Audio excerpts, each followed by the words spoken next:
Salut, salut, donc je me présente, moi c'est Steve Lobel, connu par rapport à l'histoire que j'ai eu avec la Slam Nation dans les années 2000 jusqu'à 2010 à peu près.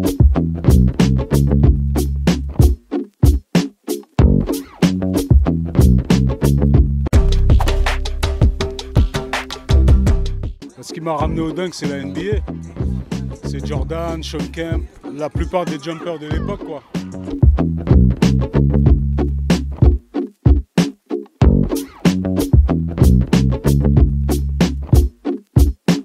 Moi, j'ai appris à dunker avant de jouer au basket. Ce que les mecs ils font là, moi je le faisais déjà. On pensait qu'à dunker, on voulait faire que ça, arracher le cercle. C'est tout, c'est tout. Rien d'autre. J'ai été inspiré par Vince. Mais moi, ma première inspiration, c'était Shawn Kemp. Shawn Kemp, Jordan. Jordan, c'est plus le basket, mais Shawn Kemp, c'était le dunk pur, quoi.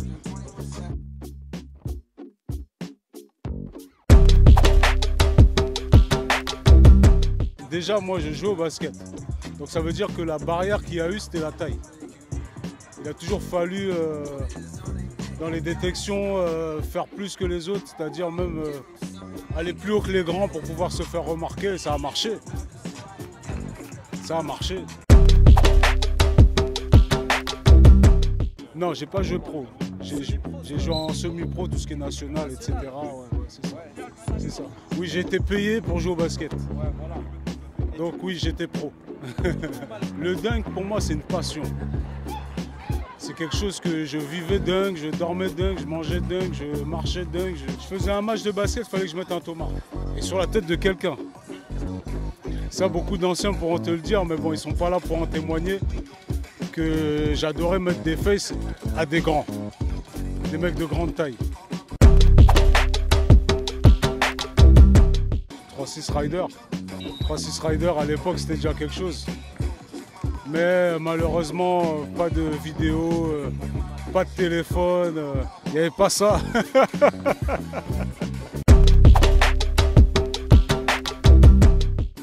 Guy Dupuis, c'est mon petit frère. C'est mon petit frère Guy. Ça, voilà, après il n'y a pas que lui, il y en a plein d'autres. Hein. Si je dois en citer un, c'est lui, tu vois, parce que ça fait longtemps qu'il est là, ça fait longtemps qu'il domine.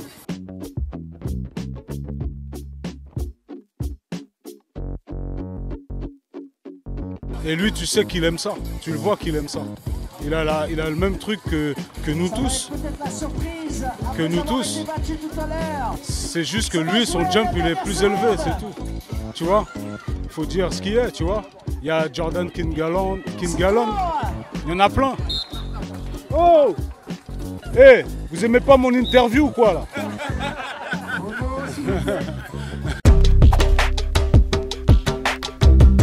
Ben déjà quand je me suis fait la blessure, j'avais pas 40 ans. J'avais 28 ans, donc la période de régénération, elle était plus rapide.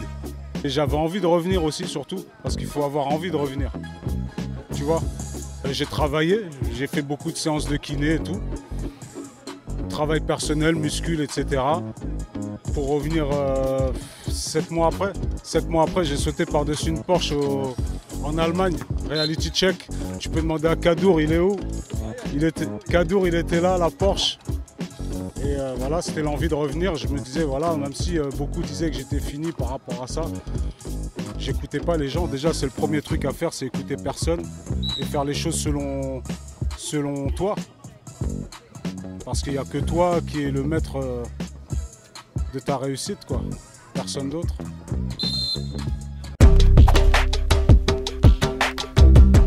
Non, pas du tout.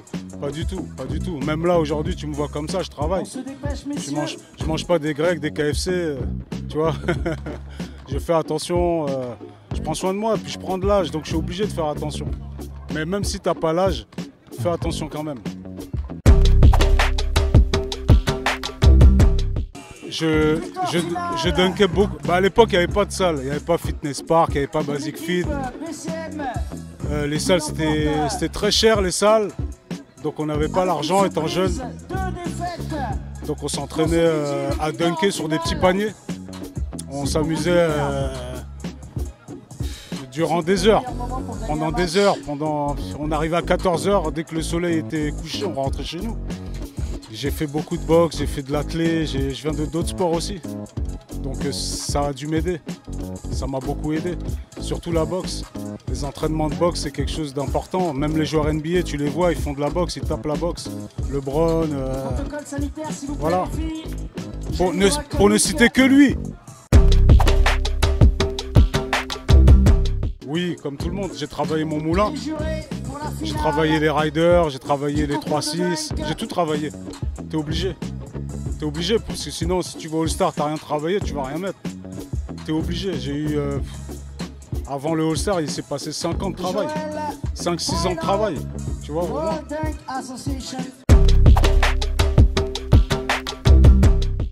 J'aurais voulu qu'il y ait Internet à l'époque. C'est le seul truc. Tout ce qu'il y a eu avant, maintenant, c'est plus évolué aujourd'hui. Avant, c'était le début. Donc, il a fallu travailler, que le temps passe, qu'il y ait des gens qui arrivent pour pouvoir structurer la chose. Nous, honnêtement, on n'a pas fait d'erreur. Parce qu'on est arrivé, on a fait ce qu'on devait faire, on l'a bien fait jusqu'à aujourd'hui. Et les gens en parlent, les gens sont reconnaissants vis-à-vis de moi par rapport à ça. Donc j'ai aucun regret, no regret. No regret. Non mais des dunkers pro, il y en aura toujours. T'as des dunkers de match, t'as des dunkers de concours. T'as des dunkers professionnels, tu vois, donc t'auras de tout avec ça. Voilà, t'as toute une panoplie, quoi. Rivera, je sais pas, est-ce qu'il joue au basket, ce garçon? Il doit jouer au basket, quand même. Non, pas du tout. Bah, ça dit bien qu'un jour, il y aura une ligue, un truc... voilà, même... Ouais, ça va venir. Ouais, c'est comme nous, comme moi, pareil. J'ai commencé à dunker avant de jouer au basket. Après, avec le temps, j'ai joué au basket puisque tous mes potes jouent au basket. Donc avec le temps, tu apprends, tu te peaufines. Et jusqu'à maintenant, je joue au basket avec des mecs qui ont certains 20 ans de moins que moi. Et voilà. Même si j'ai pas envie de dire qu'ils ont du mal, mais je le dis quand même. Certains, pas tous, mais beaucoup ont du mal. Et c'est ça le travail justement. N'oubliez pas.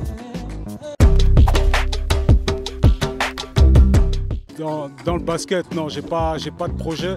Peut-être à l'avenir, on ne sait pas, parce que j'ai des gens qui me sollicitent pour des choses. Pour l'instant, je ne vais pas en parler parce que bon, tant que c'est pas fait, on n'en parle pas. Mais ce que je peux dire aux jeunes, c'est que voilà, ne lâchez rien et allez au bout de vos rêves.